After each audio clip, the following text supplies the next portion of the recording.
Mac, have you seen these? Have you heard about these? Called a blind ranking. It's when you rank an item not knowing where the other item may be. So there's 10, and you got to slot what I give you into that top 10 without knowing what I'm going to say next. You're going to give me 10. I got a list of 10 things here, and Yes. I'm going to blind rank them 1 to 10. Okay. 1 to 10. All right. Sure. Now, Mac, this is the final episode of the summer. The fall technically starts. It depends on when you're listening. Yeah. But Mac, I'm gonna ask you right now. Okay. Things associated with fall. Things associated with fall, 1 through 10. 1 through 10. Okay. Pumpy season. 1. Number 1. It's nippy. I mean, is that good or bad? I like it being a little nippy. I'll say 5. Football. 2. 2. Getting lost in corn mazes. 10. Don't want to get lost in a corn maze. No. Taco. Taco fall. Okay. All right. I guess I'll go 9 on Taco Fall. Just ahead of corn mazes. Defend an inbound pass is very tall. Spooky. I don't really care for Halloween, to be honest with you. I'll go 6. Because it's the number of the beast. There Okay. you go. I see where Mac's going here. Leaves. I don't fuck with leaves. 7. 7. Getting hurt. That's a fall. 8. Yeah. 8. Yeah. So When what do you I fall. got? I got 3 and 4 left. 3 and 4 left. Eating chili. Oh. Who knows what's going to come up next? So I'll put eating chili at 3. Number 3. And then finally, so we learn to pick ourselves up. When we fall. 4. It's on the Rushmore. Number 4. Why not? Good sound advice. All right, Max, top 10 things associated with fall. At number 10, getting lost in corn mazes. At number 9, taco. Yep. Number 8 is getting hurt. 7, leaves. 6, spooky. 5 is it's nippy. 4, so we learn to pick ourselves up. 3, eating chili. 2, football. And at number 1, pumpy season. I mean, I nailed the top 3. That's all that matters.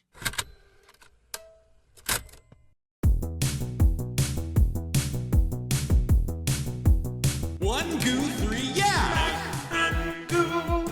Jaws 3. Goo. King of Queens. Goo. Meryl Streep.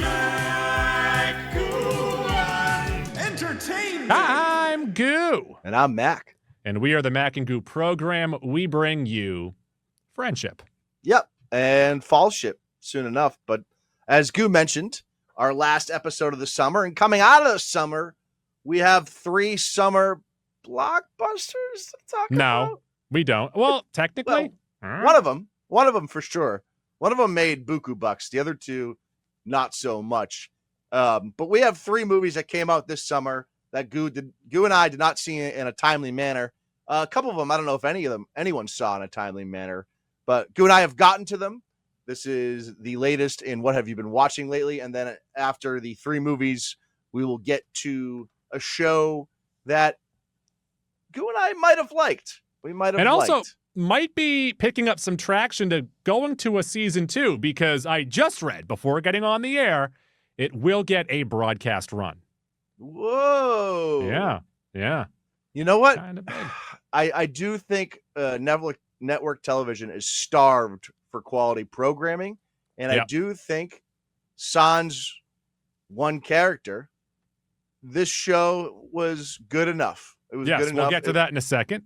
Yeah. But Mac, before we get to our movies, I do want to point out that one of the movies that I did watch in preparation for this episode was Weapons, but because Mac did not have a chance to get to it, I don't want to talk about it yet. I want to wait until you see it and we can talk about it together. Yeah, I think that I think I'm gonna like that movie, but I don't. Based on what I've seen and what I've read about it, I don't know if I'm gonna love it. But that's clearly been one of the more popular movies of the year. I should Yes. be able to get to that in the next week or so. Goo, give us your soft reaction on Weapons. Carrot sign facing Barbarian. Oh, okay. You really liked Barbarian. I did really like Barbarian. I think it's a better movie in general, and I think the twist is better. Okay. All right. Fair enough. All right, let's get to some movies that we are going to talk about right now. Granted, I haven't seen the movies you saw, and you didn't see the movie I saw, but The Naked Gun, 52 million domestic, 101 worldwide, PG-13, 85 minutes long. That's brisk, baby. Roddy T's an 88-73 split. I understand both scores. People are starved for comedy, but maybe they don't want a remake of their favorite comedy / sequel. Right. A sequel, I would say. Is this, because we talked about legacy sequels, right? This yes. is in that? Yeah, legacy Okay. sequel. Legacy Metacritic, 48 reviews, a 75. So the critics really liked this movie. Mm-hmm. For comedy to get in the 70s, that is saying a lot. The critics watched this and giggled. Only one man with a particular set of skills to lead police squad and save the world. That's pretty good, right? You somehow kind of turned it into an Irish thing towards the end there. Well, yeah, because that's what Liam Neeson is, isn't he? Is he Irish? He's not Italian. Oh, he's definitely not Italian. Okay, so we agree on this. Directed by Akiva Schaffer, written by Dan Greger, Doug Mand, and Akiva Schaffer, starring Liam Neeson's Pamela Anderson and Paul Walter Hauser. Mac, I enjoyed this. Liam Neeson, Pam Anderson, and Paul Walter Hauser are three of my favorite people on planet Earth for three very different reasons. So I'm really intrigued. And by the way, we're in the Pamela. No, you give it to me. I'm not going to do it to you. Renandersons. I don't know where Pamela Anderson is back, and she's in movies and doing well. She was nominated, not for the Oscar, but she was nominated in a bunch of the award shows last year for what was the movie she was in? Something where The Last Showgirl. The Last Showgirl. That's the name of it. Paul Walter Hauser has been great every time we've seen him, and obviously Liam Neeson is very good at leaning into these types of characters. So this is a movie I was not interested in seeing like 3 months ago. And then it came out and people were like, hey, this is pretty good. So I would like to see it. I just don't want to pay money to see it. So when it hits streaming, I will get to it. It's the Pam Renaissance, by the way. Pam Renaissance. Because when you say Pamela, everyone knows it's Pamela Anderson. Well, that's a Pamela Renaissance. That didn't work. All right, Mac, I think one of the running gags in this movie of him constantly getting more coffee while he still has coffee, it's a good joke to me. The man's laughter joke that we had in the trailer, it must have been real funny to you. I'm going to keep on doing Liam Neeson's impressions. The gag where Pamela Anderson, he says to her to take a chair, and she says, no, I have plenty. And then at the end, she takes a chair with her anyways. See, that's good shit that I like. Sure. There's a part where Ed Hawkins says, haven't you ever heard of Miranda rights? And then Frank Drebin says, what? I'm pretty sure it's Carrie that writes. Miranda's a lawyer, Charlotte's an art dealer, and Samantha's a whore. See, Section of the City humor always plays Goo. They know that. And then finally, I think one of the better jokes here, it's really fucking stupid, but Frank says, like an idiot's completed jigsaw puzzle, I was being framed. Goo, I just had our behind the scenes people look it up. Yeah. Liam Neeson is North Irish. Yeah. That's why I was a little confused. Northern Ireland, not quite an Irish brogue, but close to it. 32 hot dogs. 32 hot dogs. All right. Yeah. So for comedies on the year, clearly Friendship's number one, right? Friendship is number one. What's next up? Is it this? Nobody 2 would not be considered a comedy. It definitely has. Yes and no. Right. Yeah. This is right around that same range, though, like right around 32 hot dogs. So it's above Novocaine. It's above One of Them Days. So How many belly laughs did you have? not enough. It Okay. definitely has constant chuckles. I might have belly laughed twice, but I don't know. It's definitely not lolling. Friendship, I think I lolled throughout the whole thing. Right. Now, this doesn't have that. This compared to the OG, which you were on. I was on Dork to hashtag talk Dork. about? You're on hashtag Dork to talk I wasn't about. on PCP, no. How would you compare this to the original? Or any of the Look, like, Leslie Nielsen ones? I don't love the first one. I'm not going to lie. I gave it a rewatch. I laughed a couple times. The blimp joke always gets me. The stuff on the baseball field is good. Mm-hmm. But like this movie, it's chuckles throughout. It's not big belly laughs. Yeah, and I'm sort of the same belief in that I recognize the significance of the original Naked Gun so movies. let me say this, though, is that because of how many of my favorites comedic icons love that movie and talk so highly of that movie, I have nothing but respect for it. Yes. What they all say is that is the movie that taught them they can be a live-action cartoon character.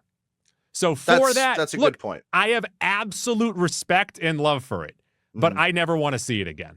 Yeah, I mean, I've seen it. I don't know, a handful of times. I've never once thought to myself like, and I'm trying to even think like in that same type of genre, right? Like, let's say Robin Hood Men in Tights. Yeah, better than the Naked Gun. So on Dork, let's see if I have that list here. But on Dork, I gave a list of like 5 to 10 other spoofs that I'd rather watch. Yeah, Spaceballs, better. Like Austin Powers is my number one. Yeah. So Airplane, Spinal Tap. Yeah, it's a lot of good spoofs. With all of that. Dewey Cox, great one. Cox. Oh, by the way, yes, a friend of the program, a kid I work with, was traveling recently, and you can say his name. You can say his name. Give him a shout out. He'll remain anonymous. He was eating directly in a booth directly behind John C. O'Reilly and had a brief conversation with John. It's just John C. Reilly. There is no O in there. Good call. Call. He said John C. Reilly was stunned that he was recognized, which I think is kind of crazy. I think he's one of the most recognizable people ever. He's an odd-looking dude. Dude. Yeah. And then like, how'd you know it was me? Like his voice too. That's how John C. Reilly sounds. Yeah. So Goo. I like that movie. Go ahead. 2 movies that I watched you didn't watch. We'll hit you with back-to-back ones here. Both intended for child audiences, preteen audiences, kid audiences. First one up is How to Train Your Dragon. This was in theaters on June 13th. It will be streaming on Peacock in a couple weeks, October 10th. This had an $84.6 million domestic opening weekend. Big number. It ended up getting to $634 million worldwide on a $165 million budget. So this made a lot of money. A lot of people went and saw it. Those 3 animated movies are very popular. First one came out in 2010.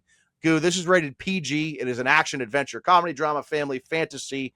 Subgenres, sword and sorcery, teen adventure, teen fantasy. It has a runtime of 125 minutes, so a little bit longer than you would want or anticipate, but I actually think the pacing is pretty strong in this, and of course, it's based on an animated movie that's based on a book, so the writing is not weak in here. It's pretty well sourced. On Roddy T's, 76% from the critics, 97% from the audience. Wow. And that makes sense because I don't think the critics want to see live-action remakes, but even at that, still 76%. 97% from the audience makes sense because this movie's really likable. I found it, as someone that never watched the animated movies, this was easy to dive into pretty quickly. And it wasn't like super, super dumb the way the Minecraft movie was, for example, but was tolerable. This movie's pretty good. On Metacritic, a 61. If you want to look up the Roddy T's and Metacritic scores of the 3 animated movies, they're all pretty good, pretty high. So again, based on good stuff here. This is written and directed by Dean DeBlois, Deblois, Delois. I don't know how you say it, but we know him from the original Lilo and Stitch movie, and he also directed the 3 animated movies in this series. This is based on that animated movie, of course, written by William Davies, Dean, and Chris Sanders. Chris Sanders, I believe, the voice of Stitch. And the book was written by Cressida Cowell. I had no idea this was a book until about 3 hours ago. I'm sure it's pretty good. Synopsis: as an ancient threat endangers both Vikings and dragons alike on the Isle of Berk, the friendship between Hiccup, an inventive Viking, and Toothless, a night fury dragon, becomes the key to both species forging a new future together. This stars Mason Thames as the voice, not the voice, he's the actual actor, as Hiccup. You would know him. Thames or Timms, like Eric Timms? It's a great question. Or Marcus Thames. I don't know. You would remember him as the kid from Black Phone. He's grown up a little bit, hit puberty a little bit, not a small child anymore. Nico Parker as Astrid, sort of the pseudo love interest, best friend thing here. Gerard Butler plays Hiccup's father, Stoic. Jerry Butts. Yeah, He's back. Jerry Butts is in Are this we in the big Jerry Viking. Butts Renaissance? Nick He was in Frost. Airplane last year. It's a good point. Not Good Airplane, point. just Plane. He was a Yeah, it pilot, was an and his airplane. plane crashes, I believe. It was called Plane Crash, Yeah. which would fit in with Gerard Butler titled movies. Nick Frost plays Gobber. He's like the Viking teacher. I like And that then the group of hooligans that hang out and train with Hiccup and Astrid are Gabriel Howell as Snotlout, Julian Dennison as Fishlegs. You've seen him a few times. He was the fire kid in Deadpool 2. Bronwyn James as Rough Nut, and Harry Trevaldwin as Tough Nut. This movie makes me want to watch the animated movies. This movie was pretty good. This movie's pretty good, and this was just a blind spot for me when the first one came out in 2010. I was in college, not necessarily at my peak of interest of watching animated kids movies, but I liked the story in this. It's essentially, it is a tale as old as time. You have a village fighting against and trying to kill these dragons who are just trying to survive. Turns out they could coexist and all be better together, and that's really what the story of this movie is. It's easy to root for. Dragons are cool. The CGI on the dragons are pretty good. It's not like you can tell like the money spent was well worth it. It doesn't look bad. And I think this is easy to enjoy for a 6-year-old, easy to enjoy for a 10-year-old. I'm 36 years old and I enjoyed this movie. So I have this. I'm not going to pretend it's the greatest movie of all time. And again, it is a live action remake, but I have it at 32 hot dogs. I think it's a little bit better than the Lilo and Stitch live action remake. As far as live action remakes go in the year 2025. You like that movie too. I have this as my number 13 movie on the year, Goo. It's a movie I would recommend watching, whether you have kids or not. I think it's good enough to sort of fulfill all the desires of all audiences. So two things here is number one, you are saying this is a gateway movie. It's a bit of a gateway movie. It's a bit of a gateway movie. And then keep this in mind too, is that if you do go out and watch those animated movies, you have to listen to Jay Baruchel talk. Oh, is he the main character? Yes. Okay. All right. Well, what are you going to do? Mm-hmm. What are you going to do? He's, she's out of my league, Goo. Solid movie. Alice Eve. So that is I went in there with too high of hopes. But Alice Eve. I know, but like, I don't know how much I like him now, but I liked JT Miller, Jay Baruchel. I was a fan of, what was his show? His Judd Apatow show. Oh, Undeclared. I was a fan of Undeclared. So Charlie like, Hunnam. Yeah, Charlie Hunnam, Tim Stack, Seth Rogen. Want to just talk Undeclared right now? I was actually watching I was watching a podcast recently. Was Seth Rogen? I thought Jason Segel was in that. Jason Segel. So let me explain Jason Segel. He was not a main character on the show. He was the older out-of-school boyfriend. The boyfriend. That's right. Of Period Girl from Superbad. Yes. What then happened was Judd Apatow knew that he might be getting canceled, so he used his final episode as a backdoor pilot to possibly get a Jason Segel show in the next season. They didn't get it, though. Yeah. 0 for 2 on that one. Yeah. My takeaway from How to Train Your Dragon, this is good. Watch the animated movies. I bet they're better. So that's what I'm going to do in the next few weeks. Watch probably all 3. And then we can do a whole podcast on all 3, Goo. And I'm sure Rafi will. I'll tell you what, Rafi would like these movies. I bet. I can guarantee. He's 10 minutes into the first one, so let's see how long it takes him to finish. Okay. Goo, next up, another movie that is intended for kids, but once again, we're dealing with Pixar, who keeps missing the mark. And Elio. We're kids. Elio. Kids. Elio. Elio. It's like the pizza. Everyone says it differently. Yeah. This one came out a week after How to Train Your Dragon, June 20th in theaters. This is already on Disney Plus, if you'd like to watch it. Disney Plus as of September 17th. This movie did not make money. I mean, it did. 72.9 domestic, 154 million worldwide on a $150 million budget. So they probably lost $100 million on this movie. They lost some money, yeah. Just the latest in Pixar's mishaps here. And I guess people don't want new ideas and new movies. They want the same old IPs and the same old characters we know and love, because this movie looked promising. This movie looked fun, and apparently no one wanted to watch it. This is a PG adventure, animated adventure, comedy, drama, family, fantasy, sci-fi subgenre, alien invasion. We know how much you love these, Goo. I do. Also space sci-fi. How about that? A runtime of 98 minutes. It's short, but there's a little bit of a pacing issue, I must admit. It's not all fun and games for the full 98 minutes. On Roddy T's, 83% from the critics, 90% from the audience. So those that went and saw it and have seen it since have enjoyed it. A Metacritic score of 66. This movie is written by 35 people, and it's directed by 3. Adrian Molina, Madeline Sharafian, Domi Shi. Synopsis: Elio, a space fanatic with an active imagination, finds himself on a cosmic misadventure where he must form new bonds with alien life forms, navigate a crisis of intergalactic proportions, and somehow discover who he is truly meant to be. This stars Jonas Kibrib as Elio, Zoe Saldana as his mother Olga, Remy Edgerly as Glorden, Brandon Moon as Ambassador Helix, Brad Garrett, Goo. That's right. Ray Romano's brother. Well, in the Brad show. Garrett he's an accomplished voice actor. Raymond. Yeah, he's an accomplished voice actor. So Lord Grygon, and then Jamila Jamil as Ambassador Kesta. This movie is your classic story of child doesn't fit in, looking for his or her place type of thing, and then somehow fits in more with aliens and finds his bearings on another planet, in another galaxy, in another world. And then the story and the adventure that takes place helps him fit in back on Earth. It helps him feel more comfortable about himself. So I think it's a story that some kids will really attach to and relate to. It just wasn't as fun as exciting as I wanted it to be. It's enjoyable. I don't regret watching it.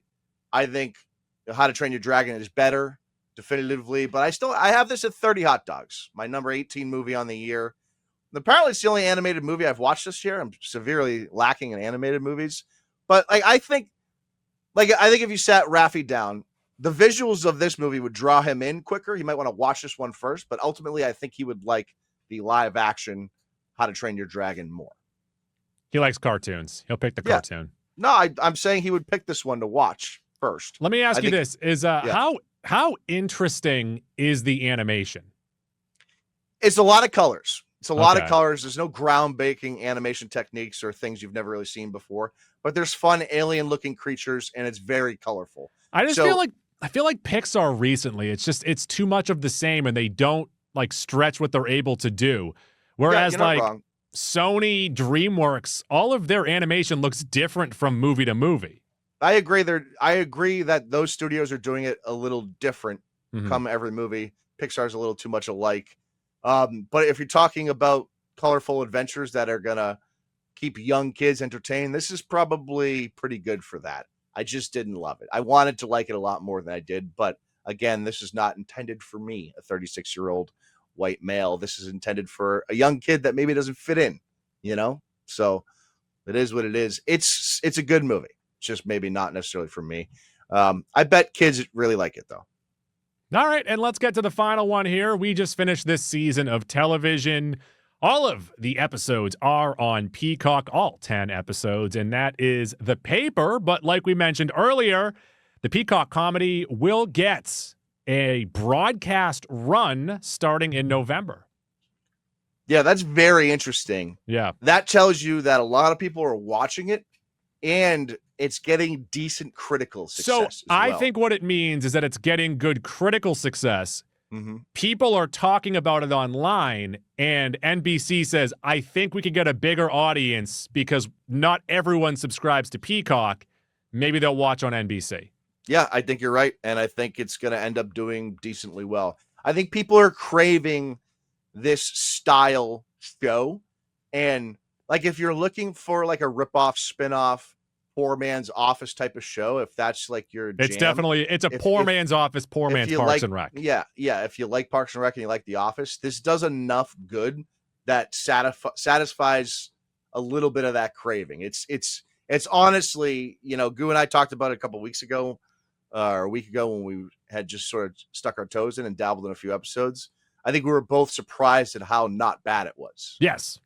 And saying not bad is not bad for the first season of a mockumentary show. Right. Parks and Rec first season, not great. The Office first season, not great. Technically, Modern Family is also a mockumentary show. That first season's fucking dynamite. It is. Yep. First 3 seasons of that show. I think Modern Family has become underrated in the pantheon of great sitcoms. I feel like it burned real hot, and then people, as they were jumping off the broadcast television cycle, they've just kind of forgotten about it. I bet that's going to be the next one that gets like $500 million or $1 billion from one of these streaming sites. Yeah. Yep. All right, so you know that documentary film crew that followed around The Office? I do remember them, Goo. They back. And now they are following a Midwestern newspaper that is trying to revive the news out in Ohio.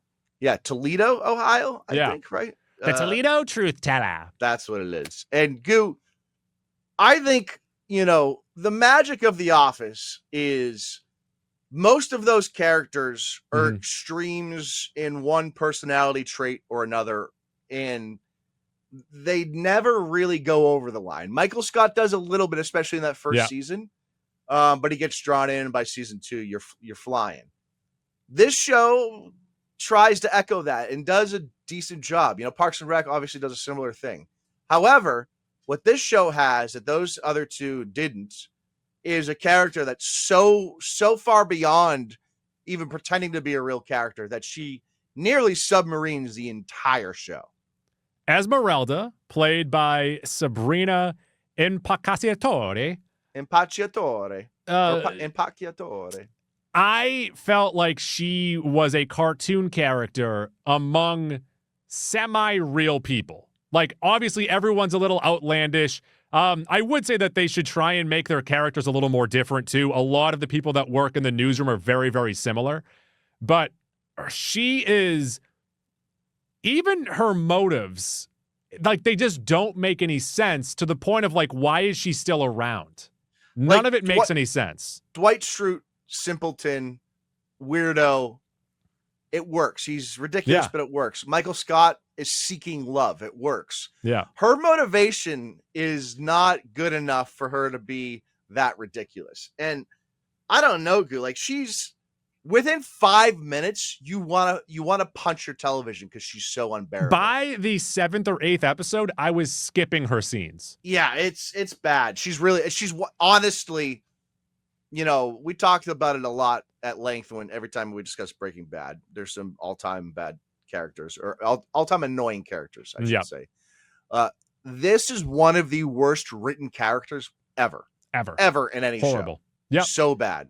And it's too bad because there's 3 or 4 characters in this show that are pretty good and characters I want to see more from and see how things develop going forward. My other issue, though, is that within these 10 episodes, I think things move too quickly.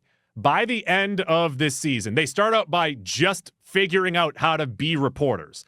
By the end of the season, they're already winning awards and they're already starting these office romances. The one real reporter won an award. Well, no, but they also won for newspaper and so they won a couple The real awards. people won the real. I know, but I feel like it moved too quickly. That would have been something that, like, a nice multi-season arc of building up to that would have been nice. There are 2 or 3 episodes that I do really like in this. I like them trying to write stories while being paid for, like, a product. So you're trying to say, oh, we're not being paid for this. Like, so that was decent. There was also the whole thing with them trying to write a story that their parent company is trying to cover up. That's a fun little thing, too, there. It would have been nice if in this newsroom you had some extremes of, like, someone who's completely left or completely right, where they're trying to get their information out there, and then the editor is trying to keep them, inside the reins. Like, this is almost, it's almost too safe in what they're doing. I get what you're saying. And wrapping up the story the way they did at the end of season 1 and playing it on the safer side, I wonder is because nothing was guaranteed after season 1. Yeah. Right? So I think they wanted to be a little more clean with it. And also, like, they weren't offending anybody. And like The Office went out there sometimes and, maybe not was like in your face offensive, but in the way that it was so cringy, it would offend people. Yeah. No, you're right about that. I want to highlight a couple characters though. Yeah. I really liked Adam, the one that came over from the toilet paper company. He's dumb, stupid, and ridiculous, but never like crosses the line into absurdity. He's really good. And then is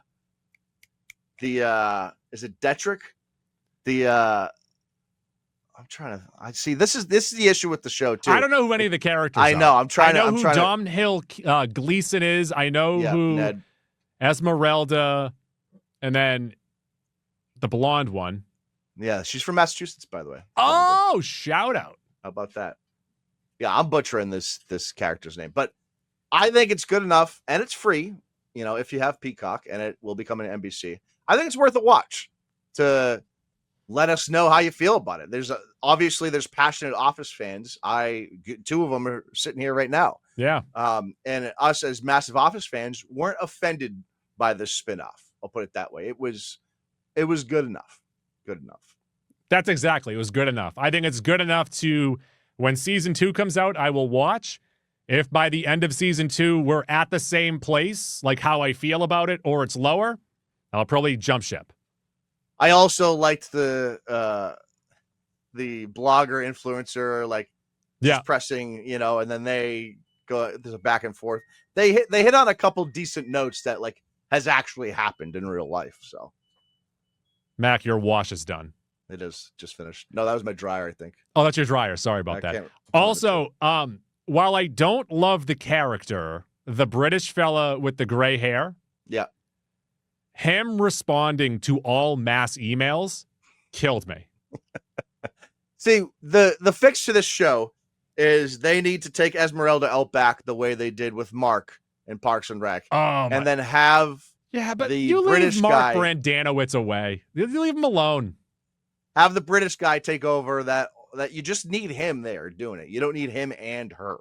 It was what's crazy, though, is that in Parks and Rec, I didn't mind Mark Brandanowitz, but then when you were shown the alternative of Adam Scott and Rob Lowe, you're like, wow. Same way. Wow. First time through, I didn't mind Mark at all. And then by the 10th time, I'm like, yeah, Mark does suck. Wow. But yeah, check it out if you got the time. Give it a googs.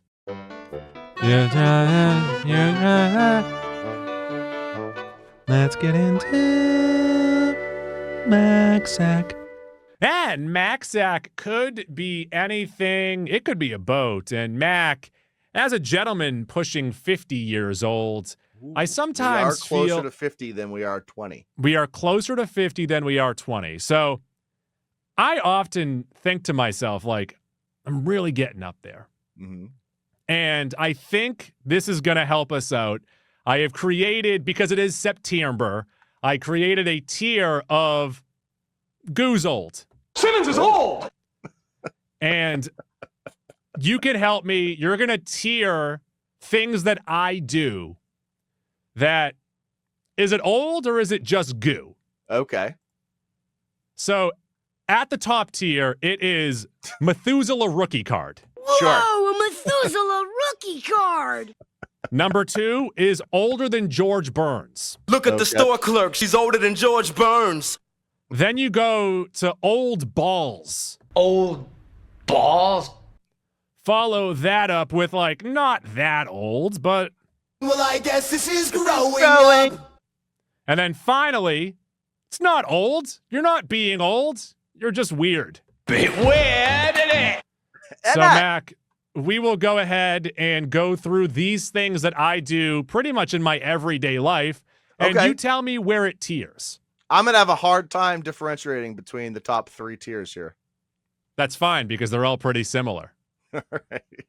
The first one up here is early to bed, early to rise. I guess this is growing up. That's where I'd put that. Old balls. No, it's not that. Well, I guess this is growing up. So that's not an old thing. That's just you're growing up. Yeah, you're an adult. You got responsibilities. You know, it just is what it is. All right. I listen to music through YouTube.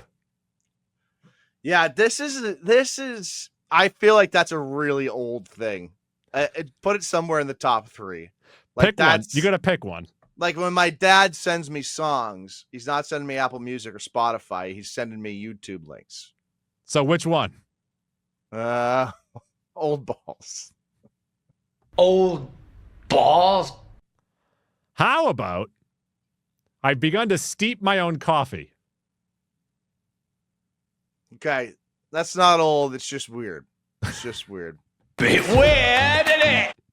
It's just goo. That Goo being is goo. like when people are super into coffee making, espresso making, and tea making. I don't think you're old. You're just weird. I'm not doing it to be into coffee. I'm doing it to save money. Yeah, it's still weird. All right, fine. Perusing Facebook Marketplace. I do this now more often than I'd like to admit. Fuck you. Yes, I knew it.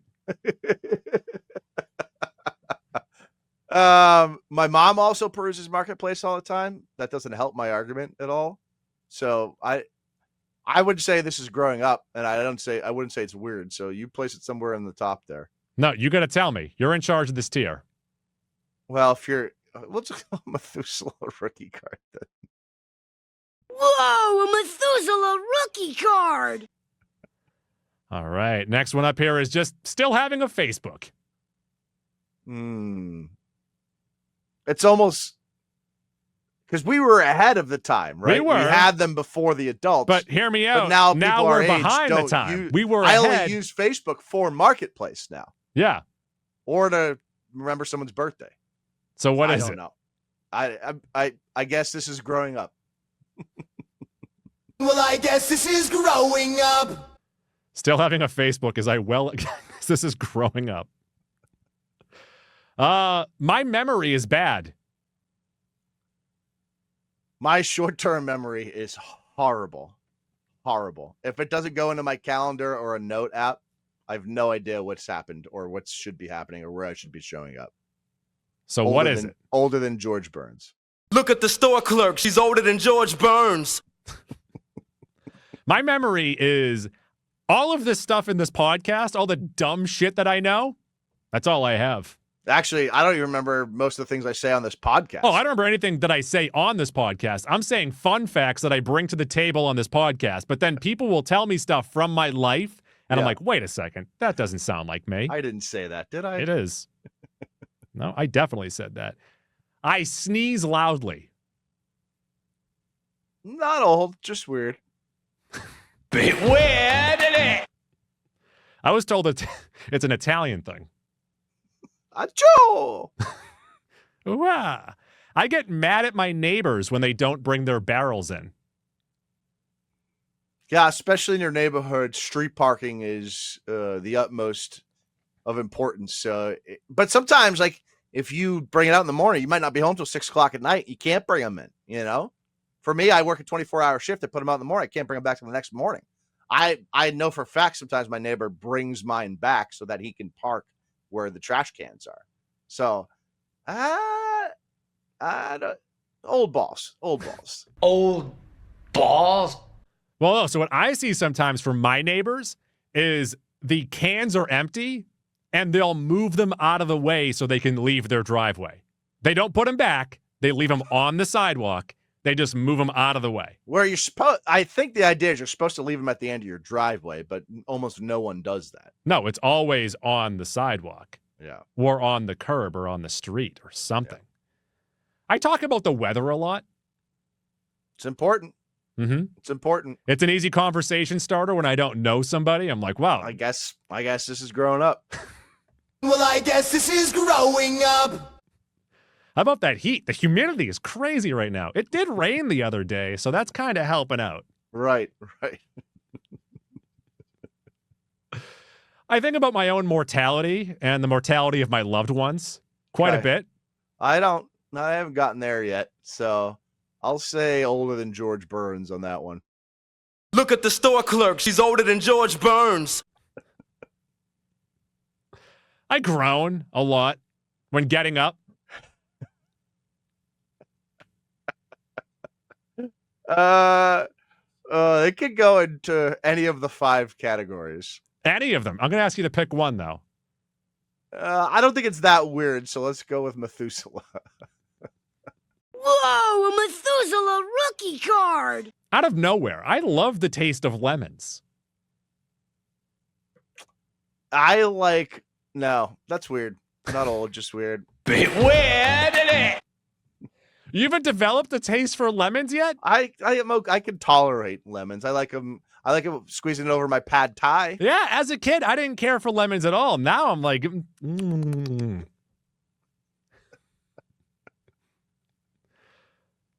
I like a nice routine. This is growing up. Routine Well, I guess this is growing up. having a routine, getting to wake up at the same times is nice. Like, even when I'm on vacation for too long, I'm like, I kind of miss my routine. Yeah, I'm kind of over this vacation. We've been here for 3 days. I think we've had enough. I think I'm shorter.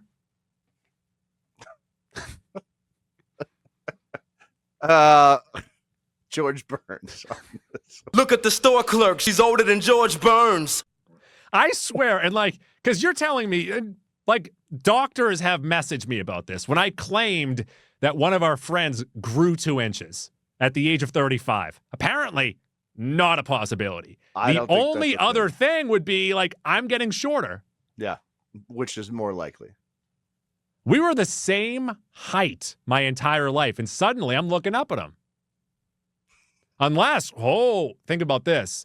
And not Maybe to he's get been too deep laying into on one of this. those boards that flips you upside down. Well, either that or he bought 2 horses. And then he ties his hands to one side and his feet to the other, and the horses Right. run in opposite directions. Right. You wouldn't want 4 horses for 4 directions? Maximize it? That seems like a waste of money. You only need 2 horses. I don't know. I think You're I not might trying go to the become a 4 horse now. fucking Gumby. You're just trying to be taller. Let's go on to... I say, my goodness, after I yawn. It's pretty old of you. Methuselah rookie card. Whoa, a Methuselah rookie card! It's fucking weird, and I try and catch myself every time, but I'll give a big yawn and then just say, my goodness. And then finally, I call all kids Big Dog. That's not an old thing. That's just weird. Bit weird, isn't it? Like, it isn't even just kids I don't know. I call my nieces What up, and nephews Big Big Dog? Dog. I call my son Big Dog sometimes. What up, big dog? Say, hey, Big Dog, get over here. What are you doing over there, Big Dog? Hey, what's up, Big Dog? Everyone So- always has that crutch word they fall on, and yours is big dog. All right, so according to Mac, in things that make goo old, let's start at the bottom. Not that old, just weird. He has steeping his your own own coffee. coffee, Bit weird, isn't it? sneezing loudly, loving lemons, and calling children Big Dog. In the category of, Well, I guess this is This is growing growing up. I still have a Facebook. I talk about weather a lot. I love routines, and I peruse Facebook Marketplace. Is that what that is? No. You're early to bed and you're up early. Oh, that's right. Early to bed, early to rise. Yeah. In the category of Old balls. zip your lip or I'll break your hip, old man River.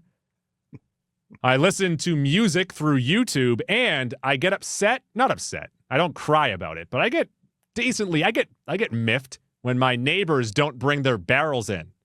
Miffed is a good word. I like that word. All right, now in the category of Look at the store clerk. She's older than George Burns. I have terrible memory.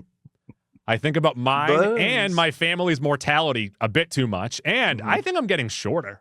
Yeah, older than George Burns. And then finally, Whoa, a Methuselah rookie card! the amount of time I spend perusing Facebook Marketplace, groaning while getting up, and saying, "Oh my goodness," after I yawn.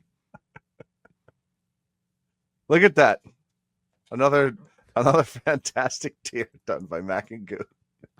All right, Mac, where can the folks find us? You can find us on Instagram and X as @MacandGoo Podcast. Every other platform we are Mac &Goo. That's Mac Shift 7 Goo. That includes Facebook, Stitcher, TuneIn, Castbox, Spreaker, Google Play, iHeartRadio.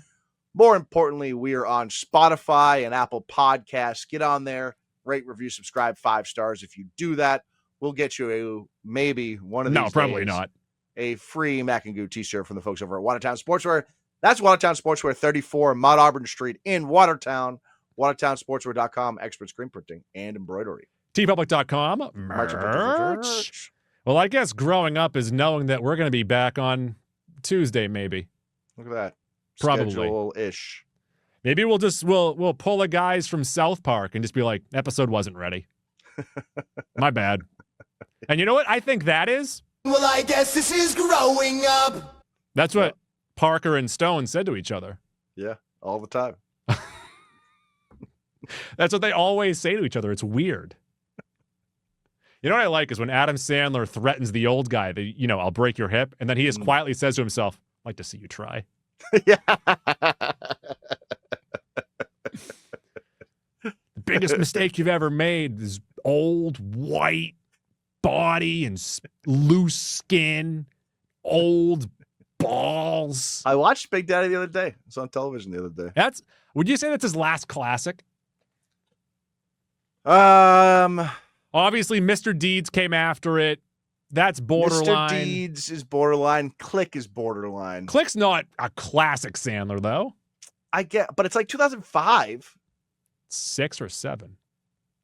And Kate Beckinsale's great, and that movie makes people You know cry. what? It might be pre and post anger management. Yeah, Spanglish and anger management. What was Spanglish? 04? Spangler management.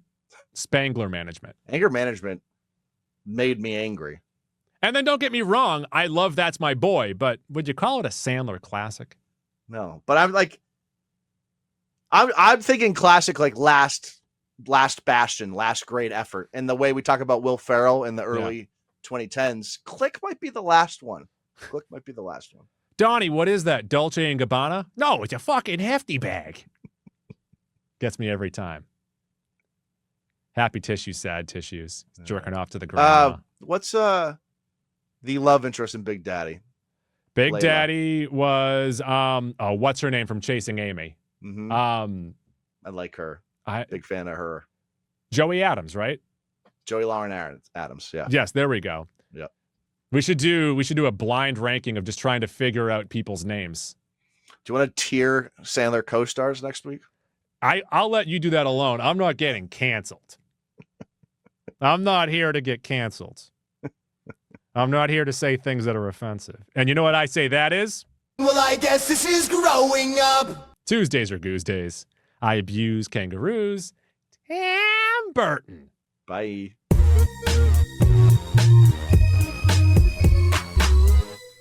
Please flip the cassette over to side B to continue the adventure. Now it's time for girls jumping on trampolines.